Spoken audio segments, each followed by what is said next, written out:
global coalition for security and democracy in Nigeria has asked the Nigerian electoral body, the Independent National Electoral Commission (INEC), to adopt electronic voting and transmission of results in subsequent elections.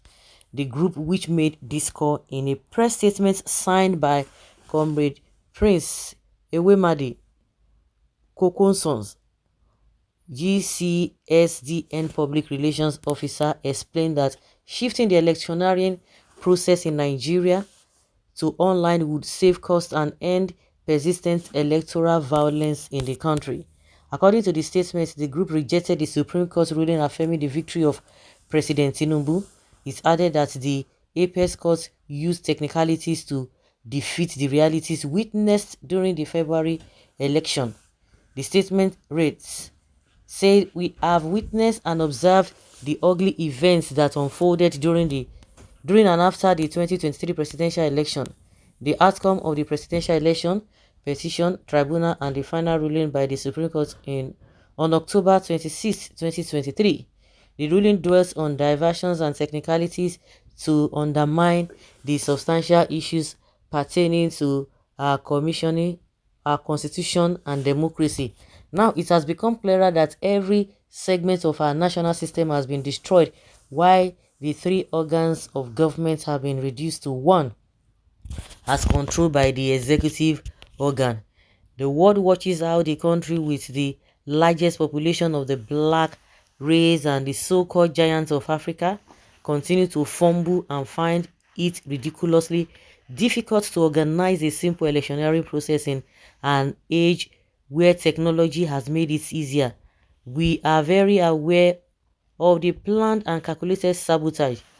Why many countries are devising strategies to strengthen their economies, human capital development, and justiciable democratic institutions, our beloved country is being consistently degraded by a few self-seeking individuals with no patriotic plans for our collective future. This sad misnomer portends grave danger for the unity, peace, and development of Nigeria in the near future. Nigerians are silent because, as the saying goes, people get the kind of leaders they deserve.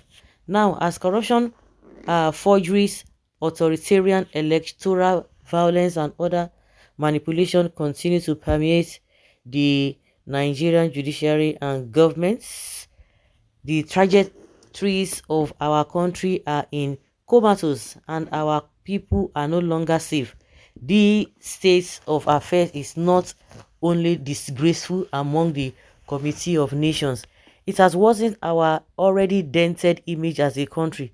We the people have endured and tolerated enough as a people. In the light of the above, we wish to state as follows.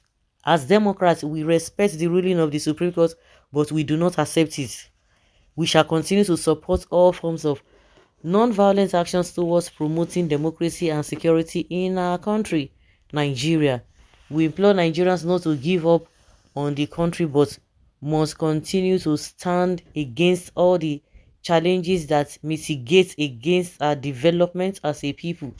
This will better be achieved when we eschew religion and ethnicity when choosing our leaders. We call on the Office of the Auditor General of Nigeria to publish how INEC spent funds released by the government and foreign donors for the conduct of the 2023 elections. We call on Chatham House to invite Mahmood Yakubu, chairman of Nigeria of INEC, to explain how he finally organized the elections in comparison to what he promised on their stage before the election. We call for electronic voting and electronic transmission of results in subsequent elections. INEC must be creative in organizing future elections in tandem with the realities of the country. Configure our biometrics and permanent voters cards into the SIM cards of our mobile phones so that Nigerians could vote from the comfort of their homes. Enough of bloodletting and high cost of organizing elections. Well, one good thing one thing I really want to say concerning this group is that, I will see how people who will continue to encourage those who have been discouraged, those who do not believe in the system again, those who have given up. When some people are going down, some people will be saying, wow, no, you don't have to go down. They will lift you up. We have people like that.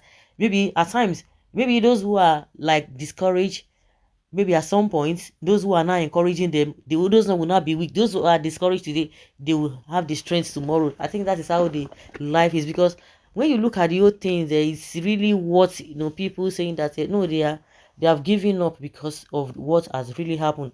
They said the right thing, and saying that a INEC should come to Chatham House to come and give account of how they did or how they conducted the election is a good thing.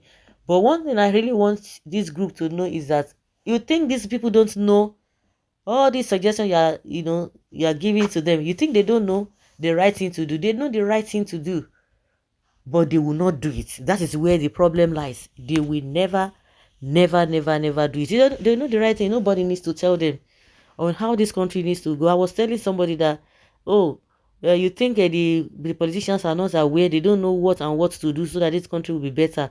They know it, but they will never do it. And that is why we are still rigmaroling. We are moving round circles. They won't do it. They won't do it. But when it comes to their own satisfaction, or to whatever they want to benefit, they will go for the best. They will go for the best, but for the masses, forget it. That is why they will not know that Nigeria is a developing country or not developed country. Oh, Nigeria does not have money, but they will go and get money. They will borrow them money, or they borrow the money and they will use it for their own personal use, but not on Nigerians. So guys, it's really, really, at times we just see that these things are just wishful thinking. They are wishful thinking, because these guys, they are satanic. Those who are the FM, aim of affairs of this country, they are satanic. So guys, let's hear your opinion and have your take on this.